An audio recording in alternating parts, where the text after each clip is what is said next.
มารับเงิน800ครับ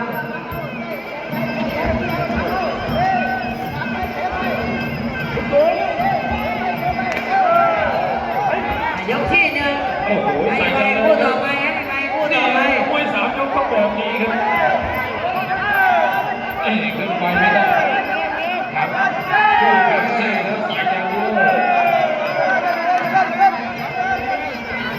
ฉลามขาวเพชรนรินทร์คู่นี้ยอดธนพลรับต่อยอันนี้มันกุหลาบยกมารับเพื่อนนะพี่มากุหลาบยก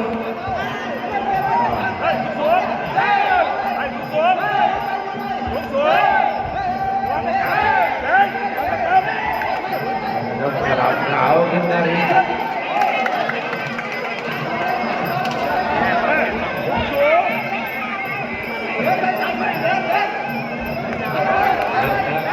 ฉลามขาวเพชรนรินทร์เพชรนรินทร์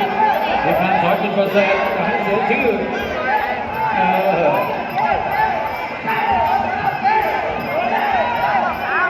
ขาวสิทธิ์เพชรมาใหม่เสียตังเอาเลยครับ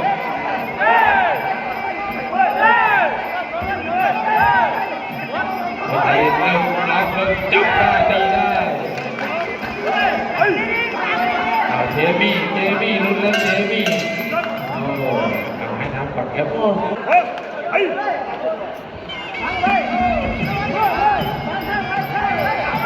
ครับมาเสาหมัดใส่กันอีก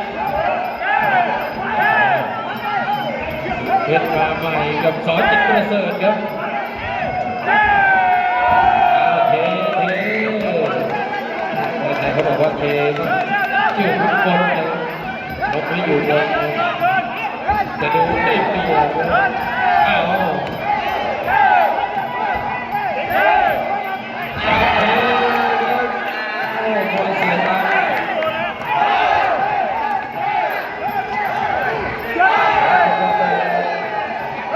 อะไรเป็นเราเนี่ยหลังเราเนี่ยเห็นอะไรนี่ไหวว่าต้องมีต่อยถึงหัวเลยมีกันจะมาลุ้นต่อยมาเข้าโอ้การเตือนเขาเป็นอะ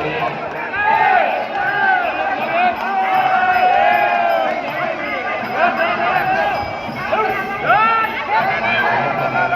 มีซื้อมีขายทีเลย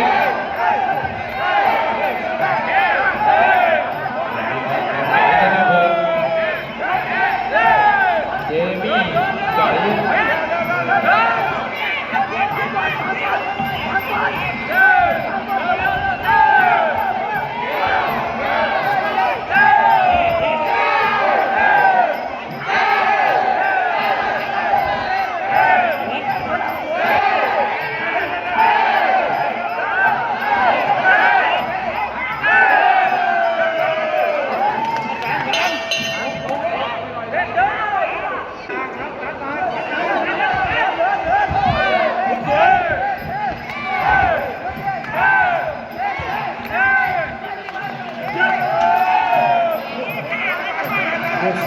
สุดท้าย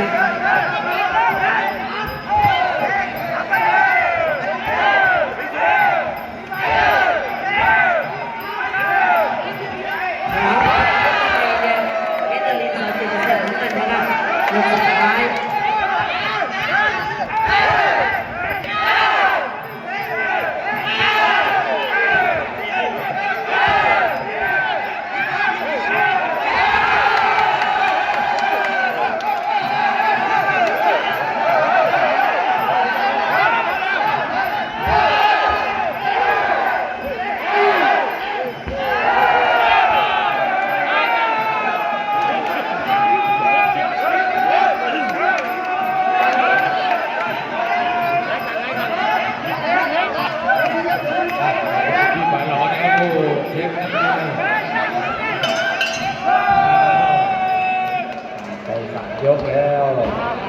ตัดสินแล้วครับตอนนี้ผู้ชนะ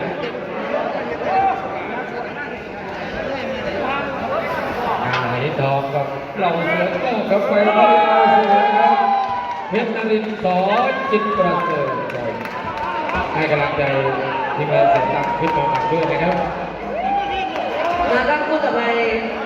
กับ6,400ครับ ครับคู่26นะครับแดงก็ลูกหลานพี่น้องชาวอำเภอสว่างพิรวงศ์นะครับนี่คือเสือป่าสอสักคำโบ นักเรียนในเมืองบนราชธานีซีโฟโจเลสซิงฮกโฮ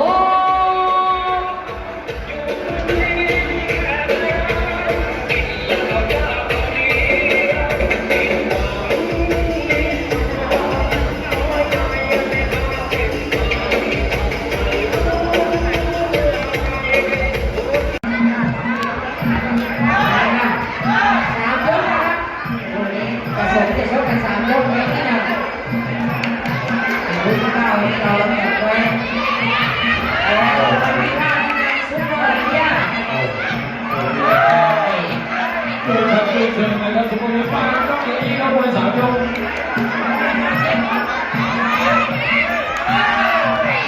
จับยางลุกวงในแยกศอกดูขี้ได้ครับตีได้ไหม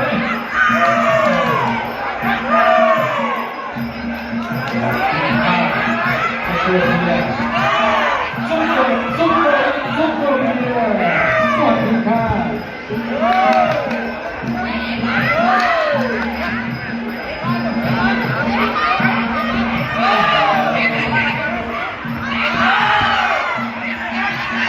เปอร์เบียร์โยกเข้ามา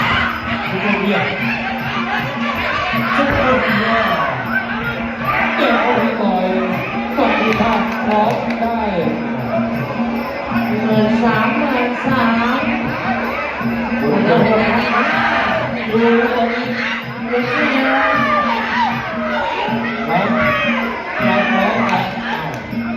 ตีไปเรื่อยๆครับขอบคุณค่ะ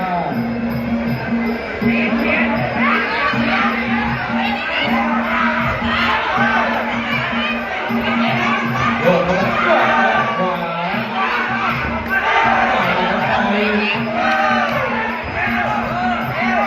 ขอบคุณค่ะ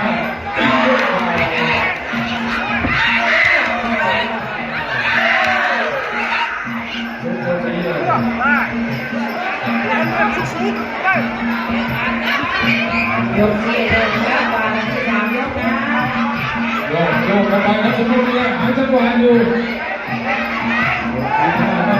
มาจับได้ตีได้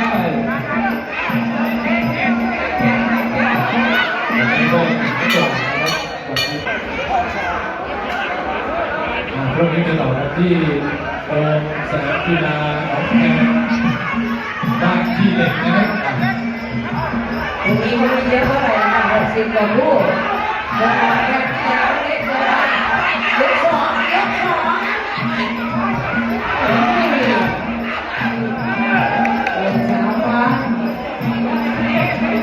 ครับผมเดินต่อที่ชุดเรือผมเปิดปีเลยมาแล้วพี่ครับ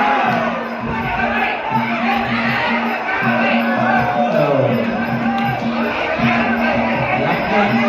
ต่อครับชุดเรือ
นี่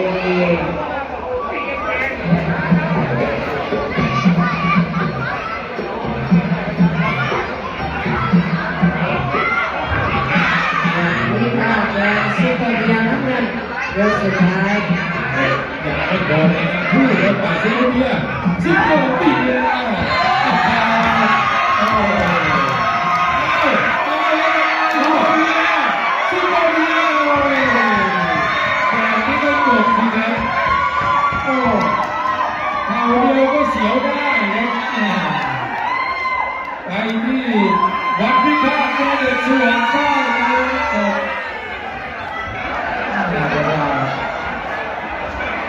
รับเอาไปเลยนะครับ